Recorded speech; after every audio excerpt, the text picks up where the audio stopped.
97. Let's get to the last voyage of the Demeter, which came out, I think, in fallish of last year. And it's on Showtime currently to stream. It's directed by André Øvredal, based off the novel by Bram Stoker, Bram Stoker's Dracula. Stars Corey Hawkins, Aisling Franciosi, sorry if I said that name wrong, Liam Cunningham, David Desmat, I can never say this guy's name either, Das Malchian, Chris Wally, a couple others. And the synopsis is a crew sailing from Varna, Bulgaria, by the Black Sea to England find that they are carrying very dangerous cargo. So I remember seeing the trailers for this one when I saw some summer films and being marginally intrigued. I really like history. I love historical blockbusters, and I love anything dealing with like old sailing ships. So anything from this to Pirates of the Caribbean, Master and Commander, In the Heart of the Sea is another good one. So like anything in that period, I'm there for. I am just a sucker for it, both cinematically and historically. So that was a big draw for me. I also love Dracula. I'm a sucker for not everything vampire related, but I love Dracula, the historical aspect of it as well. So I had been meaning to get around to it for a while, just never did until just recently. And I had heard mixed things for the most part. Some people really liked it. Some people thought it was like a bore. It was terrible. And I think I am sort of in the middle. I liked it overall. I wanted to give this movie, for what it is, a 5 out of 5. Because, like I was just saying, historical blockbusters, they don't really get made that often. And oftentimes they don't do that well financially. So I feel like we get less and less and less over time. So I always try to give them some sort of financial compensation, like renting, purchasing, going to see in theaters. I think that so many good elements are there. Like, it's well put together.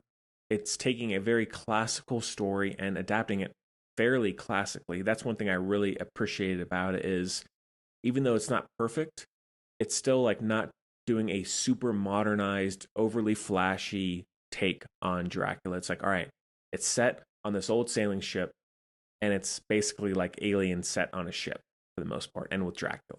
Like, I'm there for that. And I respect that they didn't feel the need to inject a lot of crazy special effects or huge action sequences or anything like that. I think it's just a very traditional sort of horror film.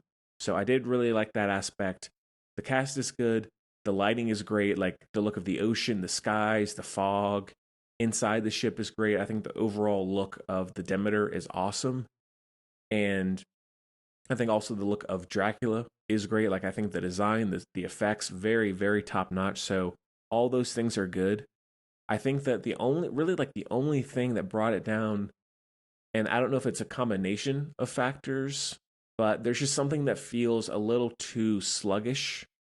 And while I like it being restrained, there were still points where the very, I hate to say predictable because it's just a traditional story. It's taking from the original novel, at least in some ways.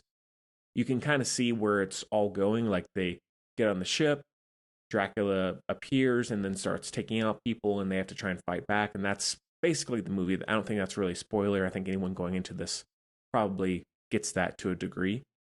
And I think that while the pacing, like it's deliberately paced, it's a little bit slower, which I'm cool with. There are still points where it lingers too much in certain areas where I'm like, all right, we know where this is going. And there aren't really any big twists or anything like that. It's fairly plain in how the story is laid out.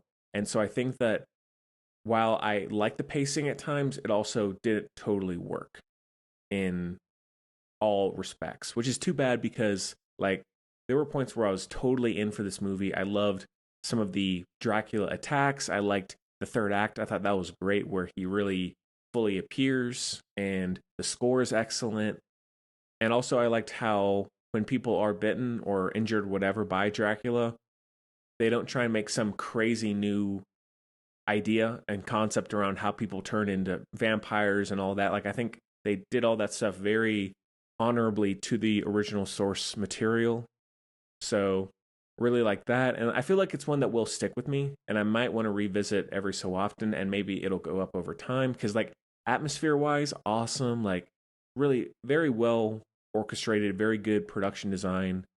I just found that there were points where I was like checking my phone. I was like, all right, how far are we into this? It is about 2 hours. I think it could have been shortened by 15, 20 minutes considering the kind of story that we know it is. So I can understand why people think it's boring because there's not a lot to latch onto if you already are very familiar with this kind of movie, you know? I don't think it's really going to blow you away if you have seen anything remotely like it.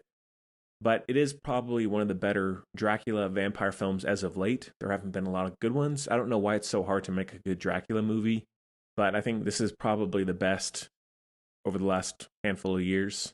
So I would check it out. It's unconventional. I can respect that. So that one is a heavy 3.5 out of 5.